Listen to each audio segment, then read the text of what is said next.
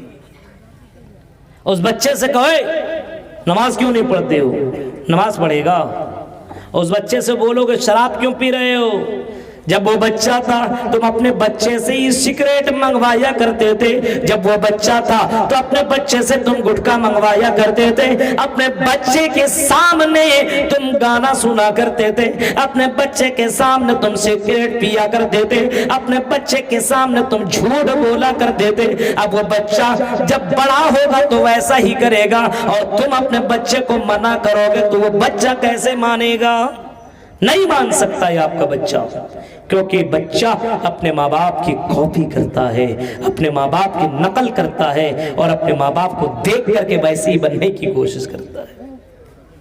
غور کیجئے میرے بھائیوں, اپنے بچوں کے دلوں کے اندر اللہ کی توحید پیدا کرو, اللہ کے بارے میں بتاؤ, سمجھاؤ کہ اللہ کا پاور اتنا ڈینجر ہے, بیٹا یہ گناہ مت کرنا, اللہ کا عذاب بہت ہی ڈینجر ہے. سمجھاؤ, بتاؤ اس کو شروع سے. نماز اگر تم چھوڑو گے, نماز اگر تم چھوڑو گے میرے بیٹے, شروع سے بچے کے دل کے اندر ڈال دو, ہاں یہ نماز نبیوں کے لیے, یہ تمام نبی جتنے بھی انبیاء رسول پیغمبر اور رشی منی دنیا میں آئے سب اسی نماز سے محبت کیا کرتے تھے. حضرت اسماعیل وَكَانَ يَأْمُرُ أَهْلَهُ بِالصَّلَاةِ, حضرت اسماعیل اپنے فیملی کو نماز کا حکم دیا کرتے تھے, خود نماز پڑھا کرتے تھے. حضرت زکریا بھی نماز سے محبت کرتے تھے. اپنے بیٹے سے کہو اے میرے بیٹے, اے میری بیٹی, اس نماز کو کبھی بھی چھوڑنا بھی نہیں, کبھی بھی مت چھوڑنا. اور نماز ہندو دھرم کے اندر بھی موجود ہے. یوگی یوجی ستت ماتمانم رہسستتا ایکا کی یچتاتی من نراش پرگیا پنجم سمیا کرتبیا, یہ نماز ہندو دھرم کے اندر بھی موجود ہے. ہندو دھرم کے اندر نماز کا باقاعدہ ذکر موجود ہے کہ یوگی یوجی ستت ماتمانم رہسستتا ایکا کی یچتاتی من نراش پرگیا. نماز یہ جان بوجھ کر مت چھوڑنا, کنٹینیو پڑھتے رہنا. اور نماز کس طریقے سے پڑھنا, گویا کہ تم اپنے رب کو دیکھ رہے ہو. اپنے بچے کو اس طریقے سے تربیت دو, نماز پڑھو تو سوچو کہ اللہ تعالیٰ دیکھ رہا ہے.